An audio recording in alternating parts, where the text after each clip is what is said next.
le mode d'examen qui nous sert dans la vie, entre la naissance et la mort, soit qu'il s'agisse de comprendre notre propre vie, soit qu'il s'agisse de comprendre celle de nos semblables. Ce mode d'examen et d'étude peut-il servir aussi à considérer la naissance elle-même, la mort elle-même?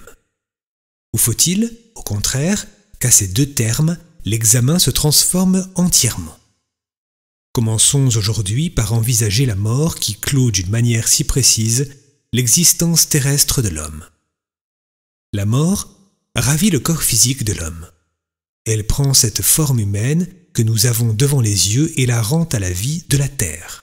De quelle manière la mort ravit-elle ce corps physique? Ce sont les éléments qui reprennent l'homme terrestre. Ce sont ses propres éléments s'il y a sépulture et l'élément du feu s'il y a crémation. Qu'est-ce que la terre peut faire de cet être humain que percevaient nos sens? Elle ne peut que s'appliquer à sa destruction. Jetons un regard sur les forces qui sont autour de nous. Lorsque le cadavre humain leur est livré, elles ne peuvent rien y construire. Elles ne peuvent que le détruire. Nous pouvons dire par conséquent que les forces dont la nature nous entoure ne sont pas constructives, car dès que le corps humain leur est livré, elles le désagrègent. Puisque ces forces terrestres dissolvent notre corps, il faut qu'il y ait en lui, durant la vie, une force extraterrestre qui l'édifie. La question se présente tout autrement lorsqu'on examine la mort de l'homme à l'aide des pouvoirs de connaissance spéciaux qui ont été engendrés dans l'âme par les disciplines spirituelles. La connaissance ordinaire voit le cadavre, rien d'autre. Mais si l'on parvient grâce à des disciplines intérieures à la première étape de connaissance supérieure que j'ai décrite dans mes livres, à l'imagination, alors l'aspect de la mort se transforme entièrement. À travers la mort, on voit alors l'être de l'homme s'arracher à la terre. Lorsque nous développons en nous la faculté de connaissance qu'est l'imagination, nous voyons au moment même de sa mort l'être humain nous apparaître sous forme d'image vivante. Nous le voyons non pas mourir, mais ressusciter de son corps. Nous avons la vision directe de cette résurrection. Pour l'étape de l'imagination, la mort physique se transforme en essence spirituelle. Avant la mort, l'homme nous apparaît sous l'aspect d'un être terrestre. Il peut dire « Je suis ici, à cet endroit, là-bas c'est le monde ». À l'instant de la mort, l'homme cesse d'être seulement à l'endroit où se trouve son corps. Son existence commence à s'étendre jusqu'aux confins de l'espace cosmique. L'homme devient un avec l'univers, que jusqu'à présent il n'avait pu que contempler. À ce moment, le monde qui s'étend hors de son corps devient son expérience subjective. Et par là même, ce qui était précédemment son monde intérieur devient son monde extérieur. De l'existence personnelle, nous passons dès lors à l'existence cosmique. C'est ainsi que la chose apparaît à la connaissance imaginative. La Terre est ce qui nous donne la possibilité de passer par l'épreuve de la mort. Elle se révèle à la connaissance imaginative comme étant, au sein de l'univers, le porteur de la mort. Nulle part, en aucune des sphères où l'homme peut intervenir au cours de la vie physique ou de la vie spirituelle, nulle part on ne trouve la mort, si ce n'est sur la terre.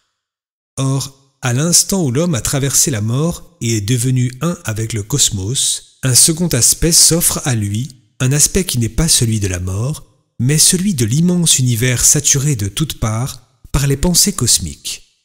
Le cosmos entier devient alors, aux yeux de l'imagination et pour l'homme lui-même, lorsqu'il a traversé la mort, un univers rempli de pensées cosmiques qui vivent et se meuvent dans les profondeurs de l'espace.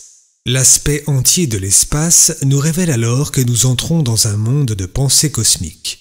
Tout s'active et s'anime dans ces pensées cosmiques. C'est le second aspect de la mort.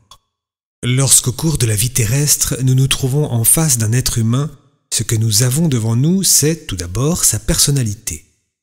Pour que nous connaissions sa pensée, il faut qu'il parle. Nous disons alors, les pensées sont en lui. Elles nous arrivent grâce à sa parole.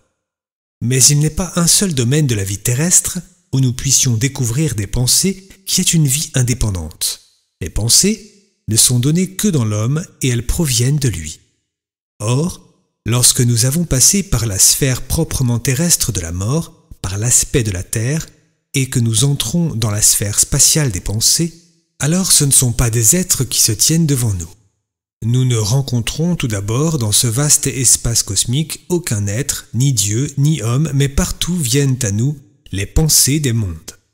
Ainsi, lorsque nous avons traversé la mort et que nous sommes entrés dans le domaine de l'étendue cosmique, nous faisons la même expérience que si, rencontrant ici-bas un homme, nous percevions tout d'abord ses pensées sans voir l'homme lui-même. Nous percevons comme un nuage de pensées, puis un second nuage. Nous ne voyons aucun être, mais nous trouvons partout épandues les pensées de l'universelle intelligence.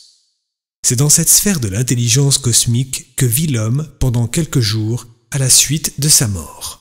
De toutes ces pensées cosmiques qui vont et viennent, il en est une qui émerge particulièrement comme un nuage qui attire l'attention parmi les autres. C'est la dernière existence que l'on a vécue. Elle est inscrite dans l'intelligence des mondes.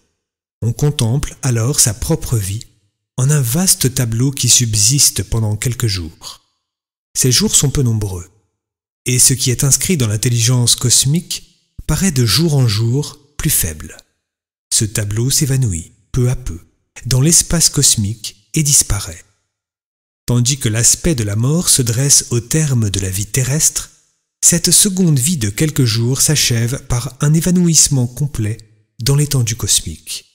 L'homme a donc trouvé après le premier aspect de la mort un second aspect que l'on peut nommer l'évanouissement de sa propre vie terrestre. C'est là en vérité pour tout être humain un instant d'immense angoisse. Il éprouve alors la terreur de se perdre, avec toute sa vie terrestre écoulée dans l'immensité de l'étendue cosmique. Pour progresser dans la connaissance des expériences que fait l'être humain lorsqu'il a traversé la mort, l'imagination ne suffit pas. Il faut atteindre au second stade de la connaissance, à l'inspiration.